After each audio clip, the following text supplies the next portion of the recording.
και πάμε να μιλήσουμε για spin-off επιχειρήσεις. Τώρα, τι είναι το spin-off? Εδώ στο στούντιο, Πάρης Φωκαίδης, αναπληρωτής καθηγητής στην Πολυτεχνική του Φρέντερικ. Χαίρετε, καλώς ήρθατε. Γεια σου, Χρήστο. Και ιδρυτής του EFIATEC. EFIATEC, EFIATEC, ναι. Προτιμάμε το ελληνικό εμείς. Εντάξει, ωραία. Θεόκλητος Κλήτου μαζί του, μηχανολόγος μηχανικός και διδάκτορ της Πολυτεχνικής. Χαίρετε. Χαίρετε. Και ερευνητής στο EFIA, σωστά? Ναι. Τι είναι το EFIA? Λοιπόν, το EFIA είναι μια ιδέα η οποία ξεκίνησε από το Σεπτέμβριο του 2021, μια νέα εταιρεία, νεοφυής εταιρεία, η οποία προέκυψε μέσα από ερευνητική δραστηριότητα του Πανεπιστημίου Φρέντερικ και η οποία εταιρεία ως στόχο έχει να προωθήσει προϊόντα στην αγορά τα οποία σχετίζονται με την αξιολόγηση της ευφυΐας των κτηρίων. Ναι. Και όχι μόνο και της αειφορίας των κτηρίων. Να πούμε ότι είναι μια σύνηθες πρακτική πανεπιστήμια να καταλήγουν στην αγορά μέσω νεοφυών εταιριών και είναι ο τρόπος με τον οποίο συνδέουμε την ακαδημαϊκή έρευνα με τις ανάγκες της αγοράς. Είναι αυτό που λέμε spin-off επιχειρήσεις, που προέρχονται μέσα από μια άλλη δραστηριότητα. Εξηγήστε μας λίγο αυτό το spin-off. Ακριβώς. Το spin-off ουσιαστικά συχνά λαμβάνουμε το ερώτημα εμείς η ακαδημαϊκή, ωραία, κάνετε έρευνα, ασχολείστε με ερευνητικά προγράμματα, ποια είναι η σημασία αυτού, ναι, τι πρακτικό για την κοινωνία, πώς καταλήγει αυτό στον πολίτη. Ο τρόπος με τον οποίο μπορούμε να καταλήξουμε στην κοινωνία είναι μέσα από επιχειρηματική δραστηριότητα, δηλαδή μέσα από τη δημιουργία εταιριών, οι οποίες εντάσσονται στα πλαίσια των πανεπιστημίων και οι οποίες μεταφέρουν με απτό τρόπο τα εξερχόμενα της ερευνητικής δραστηριότητας των ακαδημαϊκών στην αγορά μέσω προϊόντων και μέσω υπηρεσιών, οι οποίες σκοπό έχουν να βελτιώσουν την ποιότητα ζωής του πολίτη. Άρα το EFIA ασχολείται με τα κτίρια? Ναι, είμαστε μια εταιρεία η οποία ξεκινήσαμε το 2021. Μέτοχος είναι και το Πανεπιστήμιο Φρέντερικ σε αυτή την εταιρεία, όπως και ερευνητές οι οποίοι στηρίζουμε αυτή την προσπάθεια.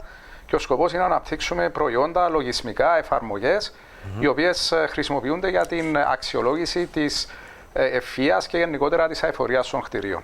Μάλιστα. Θεόκλητε, έχετε λάβει και κάποιες διακρίσεις από ό,τι αντιλαμβάνομαι. Σωστά. Σαν EFIA πήραμε μια διάκριση τώρα τελευταία τον προηγούμενο μήνα σαν Best Pitch Award στο δίκτυο του Sustain, το οποίο διοργανώθηκε στη Θεσσαλονίκη.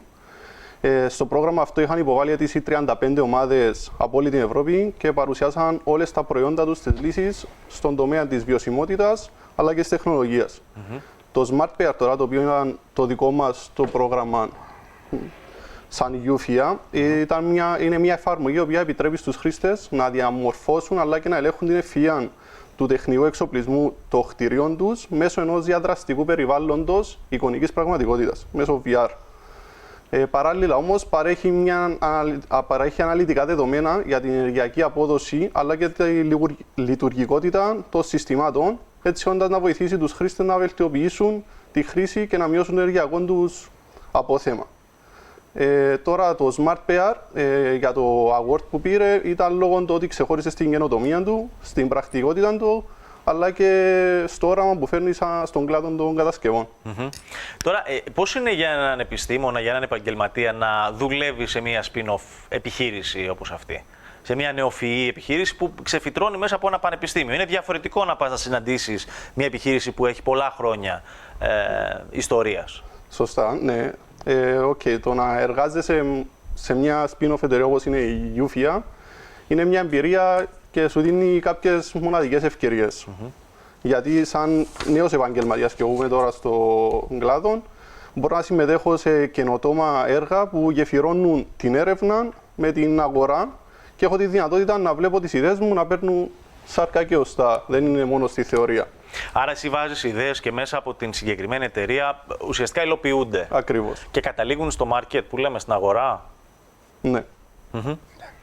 Και είναι αυτή η διασύνδεση που λέγαμε ανάμεσα στη γνώση και στην οικονομία. Ακριβώς, και αν μπορώ να επέμβω να πω ότι σε παγκόσμιο επίπεδο η λειτουργία των spin-offs είναι μια καθιερωμένη πρακτική. Ενδεικτικά να πούμε ότι στις ΗΠΑ περίπου 4 εκατομμύρια θέσεις εργασίας ετησίως προέρχονται από spin-offs και τα ετήσια τους έσοδα στην Αμερική είναι πέραν των 600 δισεκατομμυρίων. Να πούμε ότι μόνο στην Ευρώπη το 2020 είχαμε περίπου 30 δισεκατομμύρια ευρώ προστιθέμενη αξία από τη λειτουργία spin-offs. Υπάρχουν χώρες όπως το Ισραήλ ή η Φινλανδία, οι οποίες στηρίζουν μεγάλο μέρος της οικονομίας τους. Δηλαδή στο Ισραήλ περίπου το 15% του ΑΕΠ προέρχεται από έσοδα από τεχνολογικές spin-offs, οι οποίες ξεκίνησαν μέσα από πανεπιστήμια και υπάρχουν πολύ καλά παραδείγματα. Να δώσουμε ένα παράδειγμα. Η Google, για παράδειγμα, είναι ένα spin-off. Ξεκίνησε ως εταιρεία μέσα από το Πανεπιστήμιο του Στάνφορντ και σήμερα έχει καθιερωθεί ως η νούμερο 1 μηχανή αναζήτησης και όχι μόνο, με άλλες πολλές υπηρεσίες. Σωστά. Και ορίζει ουσιαστικά τις ζωές μας από μία έννοια και μας ξέρει καλύτερα από ό,τι ξέρουμε εμείς τον εαυτό μας. Ακριβώς. Έτσι δεν είναι? Στην Κύπρο πώς θα πάμε? Καλό είναι να μιλάμε για τη spin-off της Silicon Valley, ας πούμε, των Ηνωμένων Πολιτειών ή της Ευρώπης, αλλά η μικρή Κυπρούλα έχει να δείξει κάτι καλό. Στην Κύπρο η συνεισφορά του spin-off αντικειμενικά και με βάση τα νούμερα είναι περιορισμένη. Θεωρούμε ως ερευνητές ότι εντάξει, εμείς προερχόμαστε από ιδιωτικό πανεπιστήμιο, από τον ιδιωτικό τομέα. Αν θα μιλούσαμε για το δημόσιο, θα λέγαμε ότι ενδεχομένως να μην υπάρχει το πλαίσιο το οποίο να ευνοεί, το θεσμικό και νομοθετικό πλαίσιο το οποίο να ευνοεί την δημιουργία αυτών των εταιριών μέσα από κρατικά ιδρύματα. Και επίσης να πούμε ότι αποδεδειγμένα ως Κύπρος δεν έχουμε να δείξουμε μεγάλα αποτελέσματα. Υπάρχουν κάποιες εξαιρέσεις, υπάρχουν δηλαδή κάποιες εταιρείες οι οποίες έχουν προκύψει μέσα από ερευνητικές δραστηριότητες. Να αναφέρουμε ότι στο Πανεπιστήμιο Φρέντερικ αυτή τη στιγμή λειτουργούν 7 spin-offs με αρκετή δράση και αρκετές επιτυχίες από συνάδελφους ακαδημαϊκούς.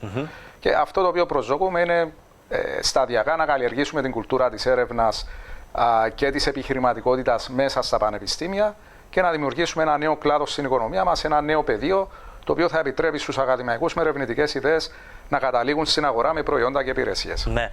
Τώρα το μέλλον πώς το βλέπεις εσύ? Εντάξει, το μέλλον το βλέπω φωτεινό. Βασικά αυτό μέσω της βιωσιμότητας και των νέων τεχνολογιών που προσπαθούμε μέσω τώρα και εμείς τη spin-off που έχουμε, θέλουμε να δούμε έναν καλύτερο μέλλον, έναν πιο φωτεινό μέλλον για εμάς, για τα παιδιά μας.